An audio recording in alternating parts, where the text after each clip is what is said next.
सत साहिब सतगुरुदेव की जय।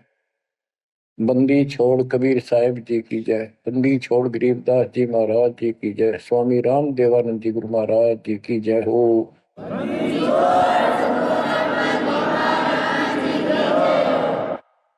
सर्व संतों की जय, सर्व भक्तों की जय, धर्मी पुरुषों की जय। श्री काशी धाम की जय, श्री सुब्राणी धाम की जय, श्री क्रोथा धाम की जय, श्री बरवाड़ा धाम की जय। सत साहिब गरीब नमो नमो सत पुरुष को नमस्कार गो की नहीं। सुर नर मुनि जन साधु संतो सर्वस दीन। सतगुरु साहिब संत सब दंडोतम प्रणाम। आगे पीछे मत हुए तिनको जा कुर्बान। बच्चों, धन्य है आपके माता पिता जिससे जन्म हुआ। धन्य है आपके पिछले जन्मों की भक्ति और संयम। उसी के परिणाम स्वरूप आज आप परमात्मा की शरण में आए हो। लख वर्षूरा जूझ ही लख वर्षा मध्य लख वर्ती जहान में तो सतगुरु से मांगे। भावार्थ है कि आप इतने अच्छे धर्म कर्म वाले व्यक्ति रहे हो, लेकिन मोक्ष नहीं मिला। मोक्ष न मिलने का कारण परमात्मा पे अविश्वास रहा। जिस भी धर्म में जब जाति के अंदर हम जन्मे, हम उन्हीं क्रियाओं को उत्तम मानते रहे। परमात्मा के ज्ञान से प्रेरित होकर कुछ दिन भक्ति जरूर की, लेकिन एक से अनेक अधिक नहीं थे हम, फिर हम रह जाते थे। लेकिन ये परमात्मा हमारे पिता हैं कबीर साहब, हमारे सच्चे साक्षी हैं, हमारे एकमात्र हितैषी हैं इन काल के 21 ब्रह्मांड रूपी नरक में। बच्चों, कबीर साहब कहते हैं झूठे सुख को सुख है ये मान रहा मनमोद, ये सकल कभी ना काल का कुछ मुख मत क्रोध। हम इस झूठे सुख को सुख मान रहे हैं। थोड़ा सा धन हो गया, कार कोठी होगी, बेटा बेटी होगी, और फिर सारा दिन बकवादों से अतिरिक्त कुछ नहीं सूझता। धन जोड़ लो, हेरा फेरी कर लो, और अधिक पैसा हो जाता है, राजनीति में आ जाओ, यानी महिमा की भूख बनी रहती है। और ये हमारे जन्म मरण का मुख्य कारण है। जैसे आप धर्मदास जी के प्रसंग में सुन रहे हो, कितनी तड़प थी, कितना धन था, लेकिन कुछ भी बन ले, राजा बन ले, महाराजा बन ले, सेठ बन ले, और चाहे गरीब निर्धन बन। अब निर्धन को तो वैसे संतुष्टि नहीं, वो चाहता धन चाहिए। धन है तो सुख है। जिसका संतान नहीं है वो चाहता संतान है तो सुख है। कोई सेठ धनवाला सोचता है कि मुझे कोई सुख नहीं। सुख तो इन राज्य महाराजों को होता है। राज्य महाराजों को सपने में भी सुख नहीं होता। बच्चों, यह बात जिस दिन आपके हृदय में बैठ जाएगी कि ये सुख है ही नहीं, रात को भी नींद नहीं आती इन राजाओं को, नेताओं। लेकिन कुछ दिन कमांड चलती है इनकी, इसी में फूले रहते हैं। फिर ये भी सोचते हैं कि स्वर्ग में सुख होगा। स्वर्ग के राजा इंद्र, वो भी महादुखी, 24 घंटे टेंशन रहती है, कोई तप करता है और तेरे राज न छीन ना ले।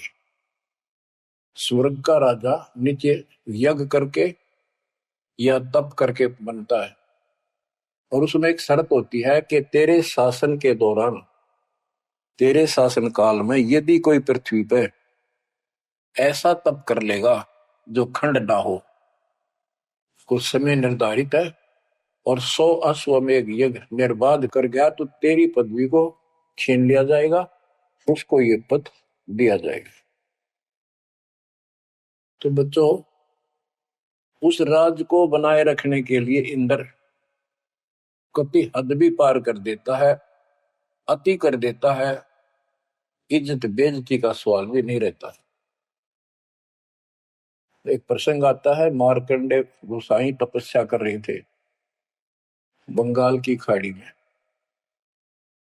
इंद्र को पता चला कि एक साधक मार्कंडे बहुत जबरदस्त तप कर रहा है और कुछ दिनों में उसका तप संपूर्ण होने वाला है और तेरी गद्दी जाएगी। उसने अपने देवता गुप्त रूप में गुप्तचर छोड़े होते हैं। इंद्र ने अपनी पत्नी भेजी उसका धर्म खंड करने के लिए। कति अंत हो जाता है आदमी जब अपनी पत्नी को परपुरुष के पास भेजता है, यह कति गिरावट की अंत आ जाता है। इतना जलील होना पड़ता है इस राज्य को बनाए रखने में, और वो भी हार जाती है। फिर इंद्र जाता है। ये लंबी कथा है, फिर कभी बताएंगे। मार्कंडे ऋषि इंद्र की पदवी को टारगेट करके तप नहीं कर रहा था। ये ऋषि क्या करते रहते हैं, ओम नाम का जाप करते हैं और तप करते हैं। तप तो इन्होंने ब्रह्मा जी से लिया। ब्रह्मा जी कमल के फूल पर बैठे थे। जब वो होश में आए, कमल जल पे होता कमल का फूल, सब जगह जल ही जल था। आकाशवाणी हुई कि तप करो। यह आकाशवाणी उसने भगवान की मानी। 1000 वर्ष तप किया। फिर आकाशवाणी हुई सृष्टि रचो, यानी जीव उत्पत्ति करो। तो कहने का भाव ये है बच्चों, फिर बाद में इनको वेद मिले, ब्रह्मा ने वेद पढ़े। ये सारे ब्राह्मण ब्रह्मा की संतान है। इनका सबका गुरु ब्रह्मा जी है। ब्रह्मा जी ने इनको बताया ओम नाम का जाप वेद में लिखा है। बच्चों, ब्रह्मा जी ने वेदों को पढ़ा। उसमें यजुर्वेद अध्याय 40 मंत्र 15 में ओम नाम है। चारों वेदों में कहीं और दूसरा नाम नहीं, ना दोबारा ओम नाम का जिक्र है। तो इन्होंने ओम नाम तो वेदों से ले लिया और तब आकाशवाणी मान ली भगवान की ब्रह्मा जी ने। तो ऋषियों ने उसी आधार पर साधना की। मार्कंडे भी वही डले हो रहा था। उसको इतना जरूर पता था कि इंद्र का राज एक अन्य गानी ओम के जाप से ब्रह्मलोक प्राप्ति होती है। तो वो ओम नाम का जाप करता था, उधर से वो तप भी करता था। ओम नाम के जाप से ब्रह्म लोक प्राप्त होता है। गीता अध्याय 8 श्लोक 13 में गीता बोलने वाला प्रभु कहता है, ओम इति एक अक्षरम ब्रह्म विवहारं माम अनुसमरण ये पर्याति पदम देहम स याति परमाम गतिम। मुझ ब्रह्म का केवल एक ओम नाम है, जो इसका अंतिम सांस तक भक्ति करते हुए शरीर छोड़ के जाता है, वो ओम नाम से मिलने वाली परम गति यानी ब्रह्मलोक को प्राप्त होता है। ब्रह्मलोक प्राप्त होता है, ये कहां प्रमाण है? श्री देवी महापुराण। श्री देवी जी दुर्गा जी राजा हिमालय को बताती है। राजा हिमालय कहता है जी मुझे मोक्ष मार्ग बताओ। वो देवी का परम भगत था। देवी ने राजा हिमालय को बताया कि ओम नाम का जाप कर, इससे ब्रह्म की प्राप्ति होगी। दिव्य आकाश रूपी ब्रह्म लोक में रहता है। इति सिद्धम, ओम नाम के जाप से ब्रह्म लोक प्राप्ति है। गीता अध्याय 8 श्लोक 16 में लिखा है कि ब्रह्म लोक में गए साधक भी पुनरावृत्ति के अंदर है, दोबारा जन्म मृत्यु में आते हैं। अब जो साधना कर रहा है उसको कति उत्तम मान कर कर रहा है, ना तो करे को नहीं, इच्छा ही नहीं बड़ा उसकी। बताओ, इनको ये नहीं बता तुम कर के रहे हो, इसका प्रतिफल क्या हो। एक कथा सुनाऊं, छोटा सा चुटकुला, सच्चाई है, चुटकुला नहीं, उदाहरण। दास के पास एक बहन अपनी दूसरी बहन को लेके आई। उसका पति शराब पिया करता और रोज पीटे, झगड़ा रखे। तो जो लेके आई थी उसका पति भी इतना नालायक था। परमात्मा ने दया करी, वो सुधर गया और तगड़ी भक्ति करने लग गया, खूब सुधर गया। चर्चा होगी गांव में। तो वो बहन बोली जी मैं तो अपनी बहन को देख के आई हूँ, इसके तो सारे सुख हो गए। मैं बेटी आपके भी होंगे, आपको ये हमारी मर्यादा का पालन करना पड़ेगा। वह बोली जी मैं ये व्रत ना छोड़ दूं, 16 शुक्रवार के व्रत करती हूँ। 16 शुक्रवार के व्रत करने हैं, वो तो 5-6 हुए हैं मेरे। मैं बोला हमारा नाम लेना बेटी वो सब त्यागने पड़ेंगे। ये व्रत रखती किस उद्देश्य से है, कि लाभ होगा आपको। फिर तो वो बहन बोली जी बताई थी किसी ने, अब तेरा पति शराब छोड़ देगा। मैं बोला पहले 16 शुक्रवार व्रत के प्रतिफल बताऊं के उसे, इसका लाभ क्या है। ये आन उपासना ये डले ढोने वाले क्या बताते हैं कि एक बहन का पति परदेश में गया था और वो 2-3-4 साल तक आया नहीं। उसने किसी ज्योतिषियों से दिखाया, पत्रे हाथ दिखाए, किसी ने बता दिया कि तेरा पति तुझे भूल चुका है, तेरी याद नहीं रही। माता संतोषी के व्रत रख 16, तेरा पति वापस आ जाएगा। उसने व्रत रखने शुरू किए शुक्रवार के 16वें दिन, 16वें व्रत वाले दिन वापस आ गया। ये है इसका फल। और मैं बोला तेरा पति रोज आवे रोज कूटे, गड्ढेगी तू इस बता के फूकेगी इन बर्ता, बुद्धि कान रखेगी तुम्हारी। तंती रखना नहीं चाहिए, 2-4 दिन ना हो तो बढ़िया, पिटाई देना हुआ। कहने का भाव यह बच्चों, इन गुरुआ गांव बिगाड़े संतो गुरुआ गांव बिगाड़े, ऐसे कर्म जीव का लागिए ईव जड़ेंगी जाड़े। तो मार्कंडे ऋषि इंद्र से कहता है, इंद्र तू इंद्र की पदवी छोड़ दे, अगले जन्म में गधा बनेगा। इंद्र कहता जी फेर की फेर देखी जाएगी, तो मौज करने दो। बता हमारी बुद्धि यहाँ तक सेट हो चुकी है, फेर के देखी जाएगी, गधा बने पाछा तो कुमार देखेगा, कड़म मारेगा लठ, 2.5 मन का धरेगा समान कमर पे। मार्कंडे ऋषि उसको कहता तू मेरे वाली साधना कर ले, तुझे ब्रह्म लोक पहुंचा दूंगा। बच्चों वो कहते हैं ना, बेड की लात गोडने तले तले, ये कहीं जा लो, इनका ये इतना ज्ञान है, इतनी इनकी अंतिम भक्ति है। अब प्रसंग चल रहा है धर्मदास जी का। ये जड़े धर्मदास जी ने खूब डो लिए थे, और जब आंख खुली होए होए होए, अब परमात्मा उनको छोड़कर चले गए। दोनों पति पत्नी देखते ही रह गए, आंखों में आंसू टपक रहे थे। ओझल हो गए भगवान जब गली से अंदर आए, रागा खूब रोए अंदर बैठ के। ताकि पता नहीं आऊंगे कि ना आऊंगे ना, ये गांव नाम बताते, ये भी कमाल हो गया। परमात्मा कराते आए तो धर्मदास जी ने बोले खुशी मनाई, शरण पकड़ के बहुत कुछ प्रश्न उत्तर किए। आखिर में कहने लगे धर्मदास जी, हे प्रभु अवगत कला तुम्हारी, हम है कीट जीव वे बिचारी, सत्यलोक तुम वर्ण सुनावा, शोभा पुरुष अनसन सत भावा। हे परमात्मा आपने सत्यलोक बताया, आपने परमात्मा की शोभा बताई, रहने वाले हंसों का भी बड़ा गजब का सुख बताया।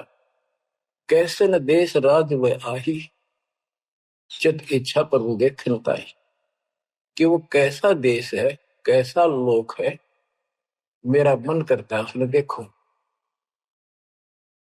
परमात्मा बोले धर्मदास ये निर्घनी काया, निर्घनी ये बेकार, इसमें डंगा भरा पड़ा, काम क्रोध लोभ विष्टा थूक ब्लड टट्टी पेशाब, इसमें कैसे दर्शन हो उस भगवान के।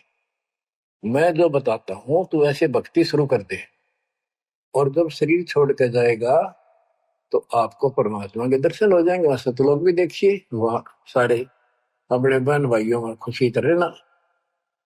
धर्मदास ये निर्गनिकाया, ये तन पुरुष दर्श के में पाया, इस तन में भगवान कैसे दिखेगा। तन ठीक का जो पूरा हो भाई, सतलोक तो देखो जाए। जब ये तेरा शरीर का समय पूरा हो जाएगा जीवन, फिर इसको छोड़ के सतलोक देख ली जाके। धर्मदास के चरण निहोरा, हे प्रभु दर्शा मिटाहो मोरा। शरण टेक प्रभु विनय तो ही, पुरुष दर्श बिन कल नहीं मोही। दोनों चरण पकड़ के धर्मदास ने बोला, ये भगवान एक में दिखा दो, मेरी यह भगवान के दर्शन की प्यास मिटा दो, उसके दर्शन बिना मुझे एक पल भी चैन नहीं होगी। परमात्मा बोले, भाई मैं ही हूं प्रभु, सारी सृष्टि का मालिक मैं हूं, मैं आपका गुरु हूं। दीक्षा दी धर्मदास जी को मेरे, मैं आपका गुरु हूं, मैं आपका भगवान हूं, मैं सत्पुरुष हूं और मेरा ही नाम कबीर है। लेकिन उसके आवाज समझ में नहीं आई और बार बार यही कहने लगा, भगवान के दर्शन करा दे, भगवान के दर्शन करा दो, जब मेरी आत्मा मानेगी। बच्चों विचार करो, पहले हम किसी की भी भक्ति शुरू कर दी, राम की, कृष्ण की, शंकर भगवान की, विष्णु भगवान की, किसी की भी, और सब स्वर्ग बताया करते। कदे इस मन भाई का अगला स्वर्ग दिखाओ, हमने जब मानूंगा। पर जब ठीक ठिकाना आता है, ये मन अड़ियल घोड़े की तरह अड़का खड़ा हो जाता है। तीसरे केवल बकवाद करवानी, अच्छे राह पर लगते समय सौ बाधा पैदा करता है। ये मन अड़ रहा था। गुप्त भय प्रभु अविगत ताता, धर्मदास मुख आवन बाता। जब इतनी जिद करी, परमात्मा अंतर ध्यान हो गया और धर्मदास वो खोले रह गया, ना हाँ करे ना बोले, या के बनी क्या कहने लगा, मैं मति हीन कोमती मोहि लागा, मोहि समकोल है जग में बागा, मैं मूर्ख प्रतीत न कीना, अस साहिब के मैं नहीं चीने।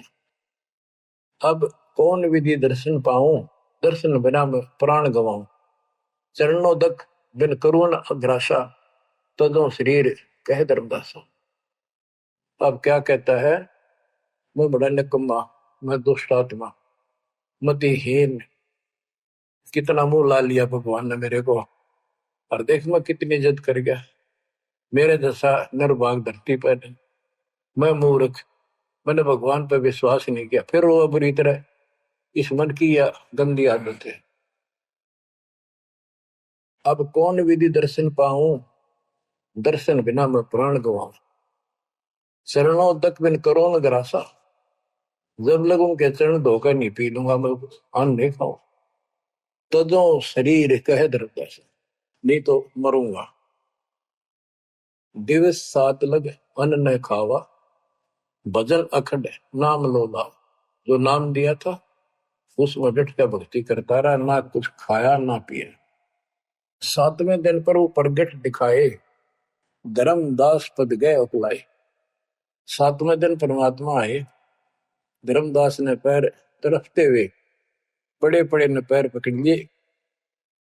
दृढ़ श्वासा निपट अधीरा, पड़े चरणन में अक्षीण शरीरा। शरीर बहुत कमजोर हो गया था। धरती में पड़े पड़े न सर्क के वाले के चरण पकड़ लिए। कर गए साहेब तही उठावा, शीश हाथ दे अंक मिला। परमात्मा ने उसके अपने हाथ का सहारा देकर उसको खड़ा किया और फिर अपने सीने से लगाया। धर्मदास चरणोदक लीना, चरण पखार आचमन कीना। धर्मदास ने फिर उठ के जल लाया, परमात्मा के चरण धो के पिए। परमात्मा बोले, हे धर्मदास, प्रसाद कुछ पाओ, कुछ खा लो। कर प्रसाद तो मुंह पे आओ, मेरे पास आओ फिर तो, और फिर मैं तुझे सारा ज्ञान बताऊंगा। तो धर्मदास ने जल्दी जल्दी कुछ खाया। उसका ये टेंशन थी कि चले ना जा। थोड़ा बहुत खाया, पानी पी के पटदे से आगे बैठ गया। धर्मदास का शरनाई सुन प्रभु अगर अपार, 7 दिवस कहाँ रहे, कौन देश पगडार। तो परमात्मा से पूछने लगा है, भगवान आप कहाँ रहे, कैसे कैसे रहे, कहाँ गए। फिर उसी बात पर आकर गया, हे प्रभु चिंता गढ़ कर मोरा, पुरुष दर्श देव करुण हो रहा। मैं हाथ जोड़ू, आपके नहोरे निकालू, मुझे भगवान के दर्शन दिखा दे।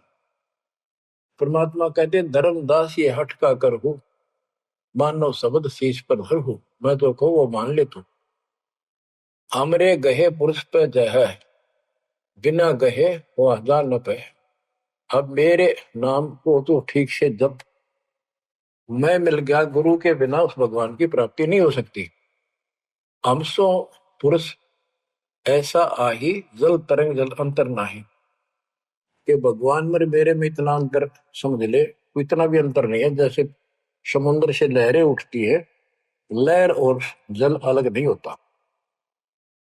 बच्चों, धर्मदास जी को खूब समझाने की चेष्टा की कि हमरी सूरत गहो चितलाई, तभी पुरुष पथ दर्शन पाई। मेरे को भगवान रूप समझो, तब मालिक की प्राप्ति होगी।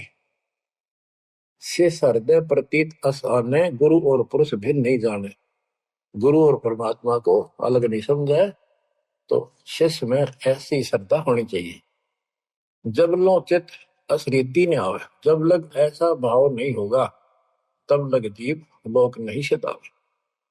धर्मदास चित बहु सकाने, चरण टेक वो विनती ठाने। सारा कुछ कह लिया भगवान ने, पर उसने अपनी बात को ऊपर रखा।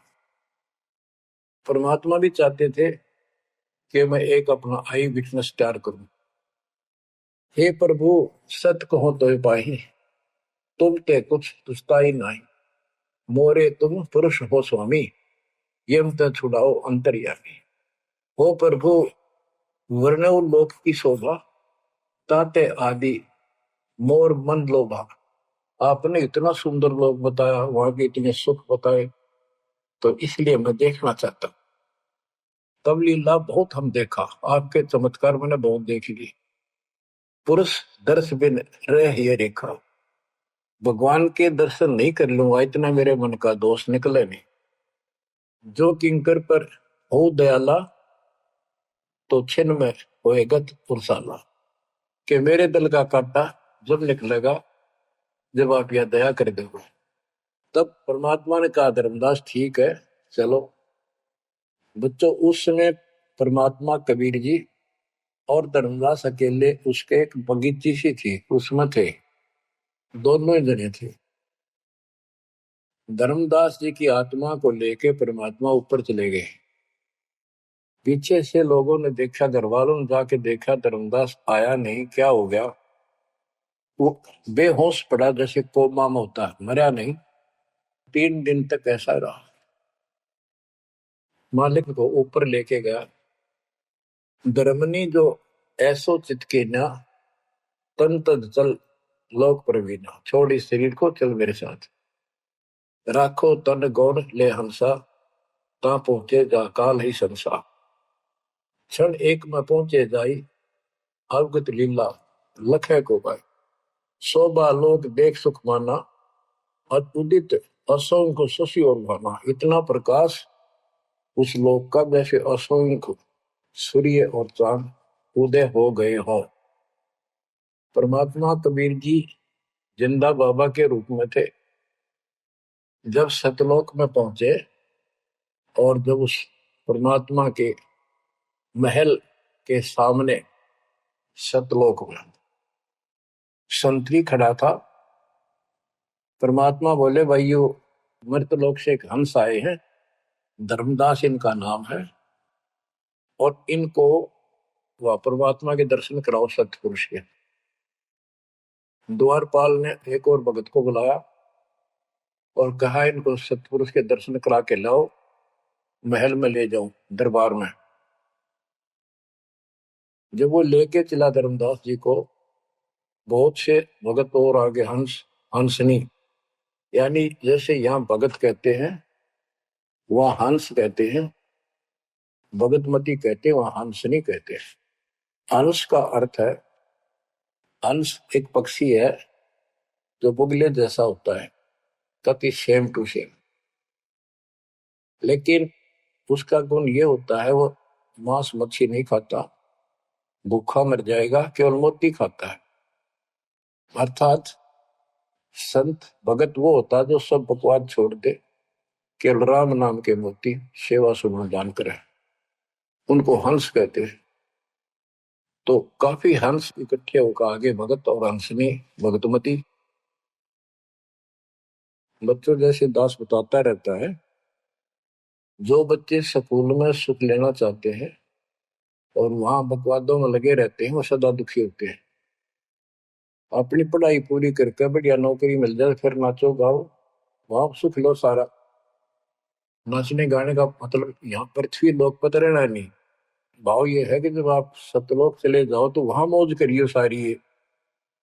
यहाँ काहे का नाचना और कित का गाना, एक पलक में पता नहीं क्या हो जाए। तो जैसे सतलोक में दूसरे धर्म वाले कई कहते हैं तो सतलोक की महिमा बताते हैं कि सतलोक में प्रकाश ही प्रकाश है, वहां और कुछ है ही नहीं। वो आत्मा उसमें ऐसे मिल जाती है जैसे बूंद समुद्र में। ये पूरा राधा स्वामी पंथ, सच्चा सौदा वाले, सरसाले, देव गुरुदेव वाले और भी सब इस यह रटला रहे, वहां कुछ नहीं है। और आंखों देखा धर्मदास क्या बताता है, वाणी पढ़ता हूँ, ये वैसे लिखी हुई है पुराने समय की, शुद्ध नहीं है इतनी, लेकिन अर्थ गजब का है इसका। कहते हैं जित देखा जगमग झलका ही, देखत हर्षित भय ही है भाई। धर्मदास ने जहां देखा इतनी सुंदरता प्रकाश में गजब का नूर चमक, देख देख खुश हो रहा है। द्वारपाल हंस जो रहिया, ता मैं एक हंस से कहिया, ए हंस तुम जाओ लिवाई, पुरुष दर्श दे आनो भाई। इसको धर्मदास को ले जाओ, परमात्मा के दर्शन करा के वापस यहीं ले आना। चले लिवाए पुरुष पे जहां, अचानक हंस वो आए तब ही। वहां बहुत से अचानक और हंस आगे वक्त। करत कोलाहल मंगल चारा, शोभा अद्भुत अंग अपारा। ओहो, उनके जो वहां पर भगत आए और भगतनी आई, इतने गजब के सुंदर शरीर देखते ही बने। उनके गले में रत्नों की माला और जगमग दे, बहुत गजब का, बहुत सुंदर कपड़े पहन रखे, अमर चीर शोभा धर्माए। अनसन भाल शोभा के वर्णों, धर्मदास कहता है कि उन हंसों के माथे की शोभा क्या बताऊं, बहुत गजब की। रवि करता रोम षोडश चंद्र भाल छिवी लहू, यानी 16 चंद्रमा का प्रकाश हो उनके माथे की, इतनी चमक थी, इतना नूर था। हंस कांति प्रतिरोम प्रकाशा, हीरा मणि उदित रोमासा।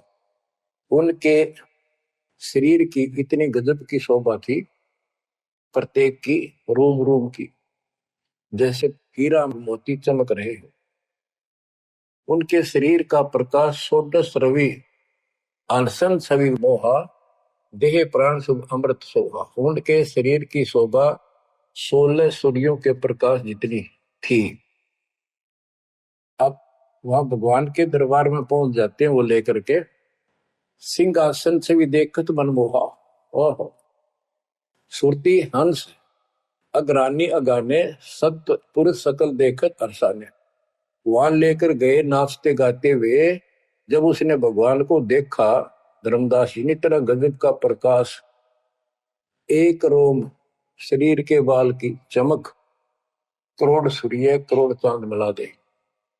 एक रोम रवि शशि कोटि सा, एक रोम की शोभा करोड़ सूर्य और चंद्रमा जैसी। पुरुष प्रकाश सतलोक अंजोरा, ताने पहुंचे निरंजन चोरा। कि उस सतलोक का इतना सुंदर प्रकाश है, वहां ऐसी व्यवस्था है कि वहां ये काल निरंजन, ये चोर नहीं जा सकता, यानी इसका वहां भय नहीं है। अब सुनो, 4-5 पंक्तियों में कमाल कर दिया। पुरुष कबीर देखा एक भाई, धर्मदास पुन रहे लज्जाई। वहां पर परमात्मा तो सतलोक का मालिक, असंग ब्रह्मांड के तकत पर सिंहासन पर विराजमान था, वो वही सूरत थी उनके साथ धरती से नीचे से आया था। ओहो, देखो ये तो लिखा कबीर सागर में, ये वो सुना रहा हूं। और वास्तविकता आपको बताई कि परमात्मा स्वयं उसको साथ लेकर गए और वो चौर करने लगे उसके ऊपर। हमने इसका रस निकालना, सारा रस निकालना है। कबीर सागर का बहुत अड़ंगा कर रखा है इन्होंने, फिर भी हमने निष्कर्ष देखना है। जब धर्मदास जी ने देखा कि ये कबीर इनका सेवक है और ये है भगवान, उसमें रूप दो थे। जब परमात्मा खड़े हुए और जिंदा बाबा वाला रूप उस तख्त पर विराजमान हुआ, बच्चों जिसको धर्मदास भगवान मान रहा था वो खड़े हुए सतपुरुष और परमात्मा जिंदा बाबा वाले वेश सिंहासन पर विराजमान थे, और वो चवर लेकर खुद परमात्मा उस कबीर जिंदा बाबा पर करने लगे। धर्मदास का आश्चर्य का ठिकाना नहीं कि अभी भगवान यो है कि ये है। इतने में वो जिंदा बाबा में समा गए जिसको वो सतपुरुष दिखाई दे रहे थे, और वो शोभा जो कि तू जिंदा बाबा वाले शरीर की होगी। अब कहते पुरुष कबीर देखा एक भाई, धर्मदास बहुत ही लज्जाई, वह मुझे प्रतीत नहीं आई, हे परमात्मा कैसी कुमुख हिम्मत छाई। धर्मदास कहता हुआ मुझे विश्वास नहीं हुआ, ये महाराज कह रहे थे भगवान मैं परमात्मा हूँ, मैं सारी सृष्टि का रचने वाला हूँ, मेरा नाम कबीर है, असंग ब्रह्मांड का स्वामी हूँ। अब धर्मदास जी कहते हैं भगवान कबीर पुरुष एक यहाँ छिपाए, सत्य पुरुष जगदास का है, धाये चरण गो अति सकुचाई, हे प्रभु हम परिचय तब पाई। हे परमात्मा अब आपको मैंने पहचान लिया, ये शोभा कस वहां छिपाओ और कस नहीं जग में प्रकट दिखावा। आपने ये शोभा वहां क्यों छुपा रखी है, वहां क्यों नहीं दिखाते, इसलिए लाखों ये अपनी असलियत को, आपके वास्तविक शरीर की शोभा को। परमात्मा बोले धर्मनी जो वही छवि जग जाऊं तो ही विकल्प निरंजन राव, यदि मैं इस शोभा युक्त नीचे जाऊं तो काल निरंजन पागल हो जाए। और मैंने उसको वचन दे रखा है कि मैं अपना ज्ञान समझा के जीव को लाऊंगा। और वैसे बच्चों परमात्मा आज हमने ले जा, हम टिक नहीं सकते वहां पर, भूल जाओ इन बातों, ये तो कहने की बातें हैं। उदाहरण देता हूँ, कबीर साहब कहते हैं हम मोहम्मद को वहां ले गए, इच्छा रूपी सतलोक घिरे हो, उल्ट मोहम्मद महल उठाया, दूध धीरे कलमा था। यानी हम हजरत मोहम्मद जी को ऊपर लेके गए थे कि ये समझ गया तो इन सब इसने लाखों तैयार कर रखे, सबको बता देगा। लेकिन नीचे पर भूता घनी हो गई थी, संगत उबत खूब हो गई थी इसकी, और उसके ऊपर पर भूता पाके भूल गया भगवान को, नहीं इच्छा हुई तो वापस छोड़ दी। उस दिन पाछे आप भी मर गया और वहां पर भूता भी रहेगी। काल का इतना अजब गजब जाल है बच्चों। तो धर्मदास जी से बोले कि आप नीचे जाओ, धर्मदास जी बोले भगवान ये वहां ना बेचो, यही रख लो मेरे दाता, और इस नरक में मत भेजो। अब मैं नहीं जाऊं दाता वहां पर। परमात्मा बोले भी ऐसे नहीं बात सुनेंगे, वहां तुम जा चिंता ना कर, मैं तेरे साथ रहूंगा और सत भक्ति दूंगा, उससे आपकी भक्ति गजब की बन जाएगी और भक्ति युक्त होकर यहाँ आएगा, वैसे यहाँ ठिकाना नहीं मिलेगा तेरे। और दूसरी बात है कि तूने सब कुछ देखा है, नीचे औरों को बता, तेरे भाई बहनों को विश्वास होगा। धर्मदास कहता है मोहे राख लियो महाराज हमसे बिगड़ी है, मोहे राख लियो महाराज हमसे बिगड़ी है, बिगड़ी है महाराज हमसे, बिगड़ी है महाराज हमसे, बिगड़ी है हमें नांगा लो महाराज, काल की नगरी है तुम्हें ना भेजो महाराज, काल की नगरी है। रो बुरी तरह, जैसे किसी ने आग में धकाया कर जबरदस्ती मर तो कर राख लो महाराज, हम गंदे इंसान से। अब पता चला उन सारे भक्तों ने बताया तुमने ऐसी गलती करी थी भाई, इसलिए दुख पा रही कि हमने खुद बिगाड़ी अपनी किस्मत। तुम रख लो दाता, ना वे जो मेरे मालिक पैर पकड़े रोवे। परमात्मा बोले भाई ऐसा ना कर, वापस चल और वहां पर मैं तेरे साथ रहूंगा, भक्ति कर, कोई दिक्कत नहीं आने दूंगा मैं तेरे को, चिंता ना करी, तेरे पीछे पीछे न फिरूंगा मैं। और ये सारे ठाठ मैंने दे रखे थे तेरे को वहां पर, निकाल तो तेरा कचू मन निकाल दे 1 मिनट में। धर्मदास को फिर हौसला हुआ और तीसरे दिन शरीर में वापस आया। आसपास सारे रिश्तेदार भी आ गए 3 दिन में। सारा गांव क्यों सेठ था, पैसे वाला था, लोग जोरदे बैठे, ना मरता ना जिंदा, इसका क्या हाल हो गया। परमात्मा ने बताया मैं काशी में हूं, एक दुल्हे का काम करता हूं, मेरा नाम कबीर है, मेरा गुरु रामानंद जी है, स्वामी रामानंद, जो वहां के प्रसिद्ध संत हुआ करते थे। धर्मदास जी सचेत हुए, उठे तो देखा चारों तरफ हाहाकार मच रहा, वो जिंदा हो गए तो एकदम खुशी की लहर आ गई। आमने भी रोए तो वो कहने लगा क्या हो गया तुमको। तो बोले आप तो मर गए थे, ना मरो थे ना जियो थे, अचेत पड़े थे, बेहोश थे, हमको टेंशन हो गई थी कि मरेंगे। तब उसको विश्वास हुआ, नहीं तो स्वप्न मानना वो, ये मन इतना दुष्ट है, इतना उल्टा चल रहा है, जब ठीक ठिकाने की तरफ चलता है जीव, परमात्मा कसर नहीं छोड़ते, ये उसका बाप है।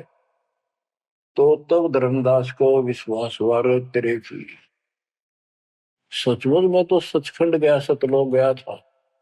फिर उनको बताने लग गया सारी, मैं वहां गया था, सतंदा बाबा भगवान है, खुद है, सारी सृष्टि के रचने वाले हैं, ब्रह्मा विष्णु महेश, तब के सामने कुछ भी नहीं है। वो रिश्तेदार आए थे तो चले गए, पागल हो गया, भांडन दे, जिंदा हो गया, शुक्र है। लेकिन जिसका लागे वो तंदर है। धर्मदास काशी पहुंचे और देखे एक दुल्हे के रूप में बैठे, वो सूरत क्यों की तू, चरणों में पड़ गए। आसपास के कॉलोनी के लोग आगे, दुल्हे बताओ, पूछे कौन है, ये सेठ है, ऐसे ऐसे कांधोगढ़ का प्रसिद्ध सेठ है। और सब नौके देख किसी पागल हो रहे लोग इस नीरू के पुत्र को भगवान मानते हैं, इनकी अकल पर पत्थर पड़ी। यानी जुलाहे भी ये बात बोल रहे, जो देखा वो यही कहे। धर्मदास जी ने चरण पकड़ कर छोड़े नहीं, परमात्मा गलती बहुत होगी, हे दयालु माफ करो। जब परमेश्वर ने उसको कहा बच्चा तेरा दोष नहीं, इस काल ने सबकी बुद्धि फेर रखी, और जो भी ये सारा संसार आपको दिखाई देता है ये कुछ भी नहीं है। 1 सेकंड में मृत्यु हो जाती है इंसान की, और फिर कुत्ते गधे बनाकर छोड़ देता है। इसने तो सच्ची भक्ति करने नहीं देनी, या सच्ची भक्ति या जैसी भी आस्था मैं ही जीवों की बनाए रखे हुए हूं। उस टाइम तो धर्मदास जी सारी मान्य था, कोई बात ही नहीं रही। अब परमात्मा बोले धर्मदास आप अपने घर जाओ, और बच्चा मैं वही आऊंगा तुम्हारे पास। धर्मदास बोला जी आइयो, मेरा बेटे ने भी समझाइयो, और आमनी ने भी सतनाम दिया, बेटा भाई मैं आऊंगा पक्का। धर्मदास से ले गए परमात्मा वहां, आमनी को नाम दिया। और धर्मदास जी बोले जी मेरा एक पुत्र है नारायण दास, उसको भी समझाओ।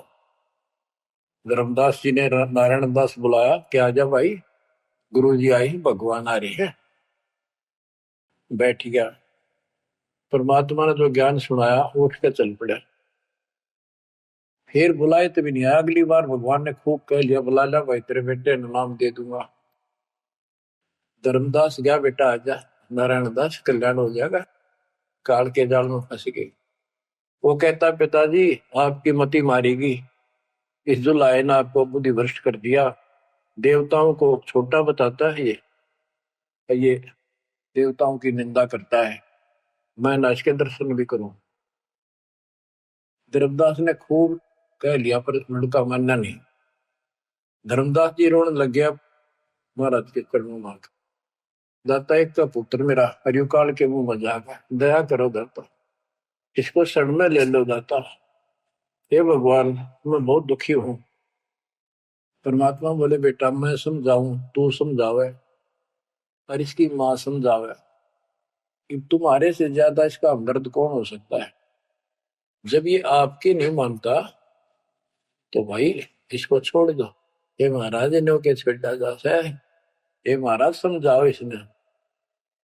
परमात्मा बोले भाई यू काल का दूत भेज रखा तेरे घर पे, कति चौगर ते तो बांध रखा तू, या बात मान ले मेरी। अब काल का दूत का धर्मदास का दुख हुआ इस बात का। आए इकलौते पुत्र ने गुरु जी काल का दूत क्यों बतावे हैं। परमात्मा बोले कि तेरा बेटा कहां पर है, उसको एक बार ले आया यहाँ पर। धर्मदास बोले बेटा चल तो कुछ ना सुनिए बैठ जाओ बस। वो आ गया। परमात्मा ने उसकी तरफ ऐसे आशीर्वाद वाला हाथ किया और धर्मदास से बोला देख ये है तेरे बेटे की बॉडी के अंदर, इस शरीर के अंदर यू काल बैठा। उसका शकल देखी उसने छोरे के अंदर से, वो वास्तविकता थी उसको काल के दूत की। ओछा माता, लंबे दूत, विकराल शरीर। परमात्मा बोले यू बैठा इसके अंदर, यू काल का दूत है, ये कभी भी नाम नहीं लेगा ना तेरे साथ चलेगा। जब धर्मदास बोला नारायण दास है जा बेटा जा जा कर लेगा कर लेगा। चरणों में पड़ गया भगवान मेरा तो बीज नष्ट हो गया, हे भगवान मेरा तो वंश ऊपर चलेगा, बताइए काल पैदा हो गया मेरा तो। परमात्मा बोले वंश ने के चाटेगा तू पीछा छुटवा ले यहाँ से बेटा, क्या करेगा इस वंश का। ये तो काल खाई खुराक का पहल पोशाक का यम का बकरा पड़ता है, लेकिन हमारा तो रंग चढ़ रहा है। लोग के कहेंगे, फलाना के कहेगा, संतान ना हुई तो संपत्ति का कैसे होगा। कई बीमारी बाढ़ रखी है, कई रोग ला रखे काल। परमात्मा बोले ठीक है तेरे को मैं अपना बच्चा अपना हंस भेजूंगा, और आज से 1 साल के बाद तेरे घर में पुत्र उत्पन्न होगा, उसका नाम चूड़ामणि रखना। उस समय बताते हैं धर्मदास की उम्र 80 साल की हो चुकी थी और आमनी देवी वरदौलिये थे। ये धर्मदास के आप विश्वास हो, ये मालिक हे परमात्मा इस उम्र में कैसे बच्चे होंगे हमारे, हम तो कति व्यर्थ हो चुके हैं। तब दाता ने कहा देख उधर देख तेरे आंगन में एक छोटा सा बच्चा ऊपर से आया, आंगन में हाथ पैर मारे नो, एक पत्ते के ऊपर लेट गया आकर साथा है पत्ता से, ये तेरे घर में 1 साल के बाद आएगा। इतने बहुत दान हो गया। कुछ विश्वास कुछ अविश्वास, परमात्मा की दया हुई। आमनी को गर्भ रहा, 9वें महीने 10वें दिन बच्चा हो गया, नाम चूड़ामणि रखा। पर तू कुल की चिंता करता था, तेरा 42 पीढ़ी तक तेरा वंश चलेगा, चिंता ना कर। जब उसका दिल डटा, बच्चों गजब की बातें तो मैं धीरे धीरे इसको पूरी सुन ले हुए कथा को, आपके बहुत से अंधेरे हट जाएंगे। अब परमात्मा ने चूड़ामणि शाना हुआ, उसको दीक्षा दी, उसी को धर्मदास जी को भी गुरु पद दे दिया था। पर बोला तो किसी ने मंत्र ला दिया, सारा सार नाम तक दे दिया उसको, और कसम खवा दी कि ये नाम किसी को नहीं बताएगा। जब धर्मदास डिगमग देखे तो उसके लड़के को गुरु पद दे दिया चूड़ामणि, केवल 5 नाम, ये 7 में से 5 बीच बीच के दिए, और बेटा इसी को तू आगे देता रहना, तेरे गुरु पद दे दिया। परमात्मा की कोशिश थी ये मंत्र करते रहेंगे, इनको मनुष्य जीवन मिलते रहेंगे, भगवान की आस्था इनमें बनी रहेगी, कुछ लाभ होते रहेंगे, और इस बिचली पीढ़ी तक जाना था उनको। लेकिन धर्मदास को बता दिया था कि काल मेरे नाम से 12 पंथ चलाएगा, जो सारे गलत साधना करवाएगा, और तेरे वंशज तेरे परिवार वाले 6ठी पीढ़ी में जाके ये असली नाम भी छोड़ देंगे। एक टकसारी पंथ होगा, उसकी साधना शुरू कर देंगे, तो एक आने की नहीं होगी। जो इब सारे धर्मदास वाले दामा खेड़ा वाली गद्दी में वो टकसारी वाले की साधना चल रही है। वो 5 नाम भी गए। फिर धर्मदास रोने लग गया, हे मालिक इनका उद्धार कैसे होगा। और माता बोले मैंने कुल दिया तेरा 42 वंश तेरे, उद्धार उसका होगा जो मैं भेजूंगा एक संत भगत अपना दास, उससे तेरे पीढ़ी वाले नाम लेंगे या सारा संसार लेगा, सबकी मुक्ति हो जाएगी। बच्चों, परमात्मा की असीम रजा है, आप ये सत्यनारायण कथा सुन रहे हो और सुनते रहो। मुश्किल से ये अमर कथा मिली है सुनने को। मालिक आपको मोक्ष दे, सदा सुखी रखे। सत साई।